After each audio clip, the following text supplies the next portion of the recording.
Proportional Response. Book 1. Chapter 21, Part 16, Hoist the Jolly Roger.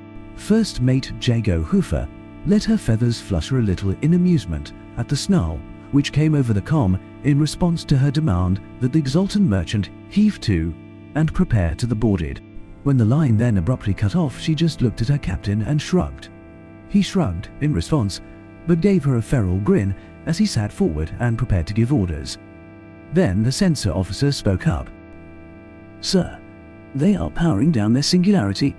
If we don't slow immediately, we will end up overshooting them and—" The captain's smile turned to one of triumph, and he stood. "Helm, keep a match on their course and speed. Comms, give me a ship-wide channel."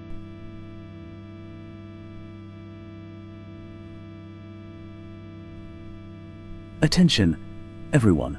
This is it. We have another catch, the much vaunted 5th mark for our beloved Black Sail. The enemy captain appears to be surrendering without a fight, but I want no chances taken. We do this by the numbers. Boarding parties, queue up at the starboard access port. You know the drill.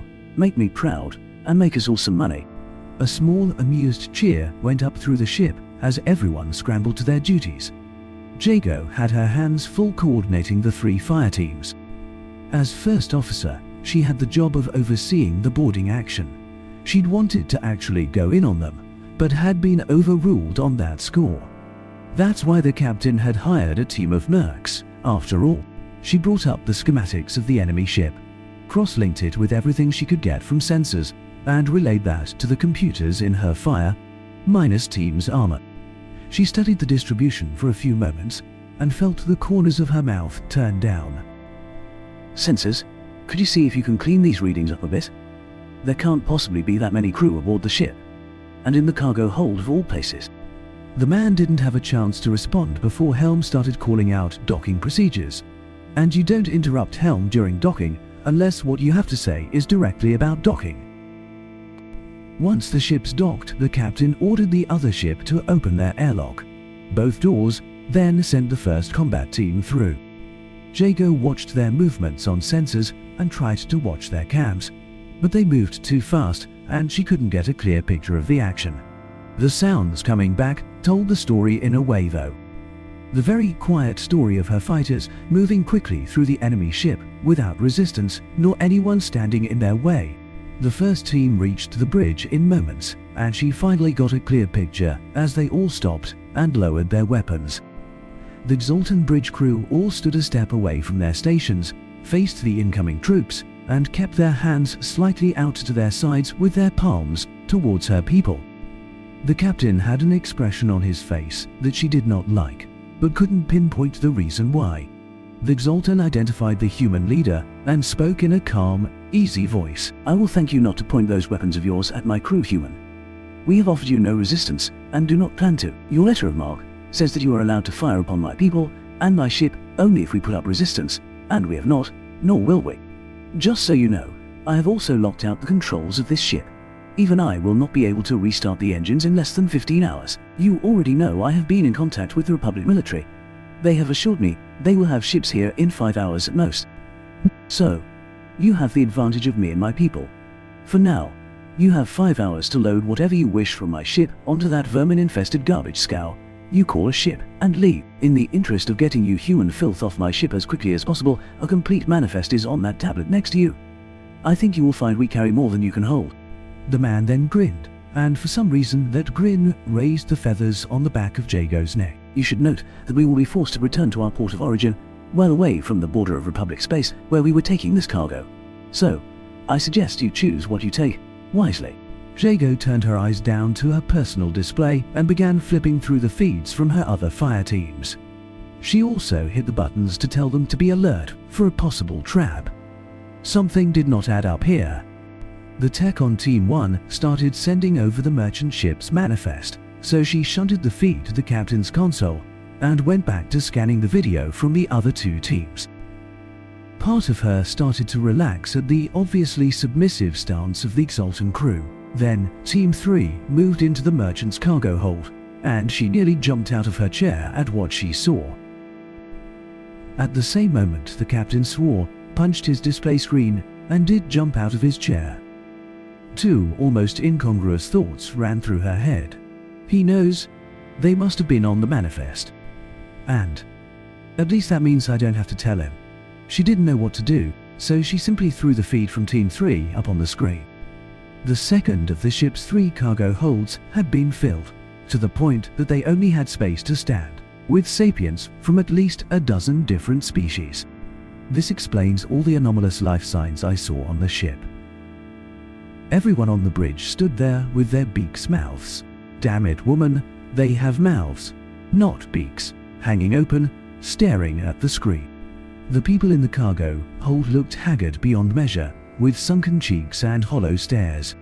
The humans, Venter and Arabso, stood out, however, because they stood a little straighter, and some even smiled when they saw armed humans, despite the fact that they also seemed to be the ones who were worst off. Most of them simply continued to stare down at the floor, however, as if waiting for something. She glanced over at her captain and watched him shake with rage. She'd never been afraid of the man before.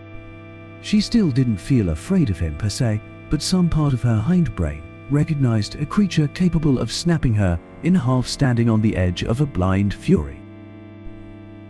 The captain didn't even have to give an order. She redirected the main screen back to the feed from Team 1. The Zoltan captain's face appeared immediately, and there could be no mistaking his malevolent grin now. The lizard spoke first. As I said, human, choose wisely. Before you start accusing me of slavery or any such thing, understand that I am simply a humble merchant pressed into serving the will of the state. I do believe it was the council who ordered us poor, deviled sultans to give up our indentures. Yes? Well, the Republic Assembly has been hard-pressed to comply with that demand, and Jago enjoyed the smug lizard's flash of annoyance as her captain interrupted. I can see perfectly well what is going on here, you filthy lizard. Don't stand there and prattle at me. I have your course and cargo manifest, and you are going the wrong direction to be taking these people out of Sultan space. The Zoltan simply shrugged. I am a simple freighter captain human. I was told to take these people on board and shuffle them to where I am going. So I do, and don't look at me like I have something to do with the grander scheme of things. Yes, they pay us to take these people, but they pay well below standard rates, and we have to procure food for them ourselves. I barely break even on the cargo in that haul. Don't you ever describe sapient beings as cargo again, you misbegotten forked-tongued bastard. Oh, temper, Captain. Anyway, you can't blame me for what is happening out there. I didn't even have a choice to bring on these people. It is a requirement for all Sultan shipping now. If you want to haul a cargo, you have to move some indentures to their next stop, on their way out of the Republic. Really, what was the Council thinking? Expecting the Republic to take on a task of this magnitude without any sort of help nor direction? Not that what happens in such high halls is of any matter to me and mine, mind you. Ours is but to do and die, as the old saying goes.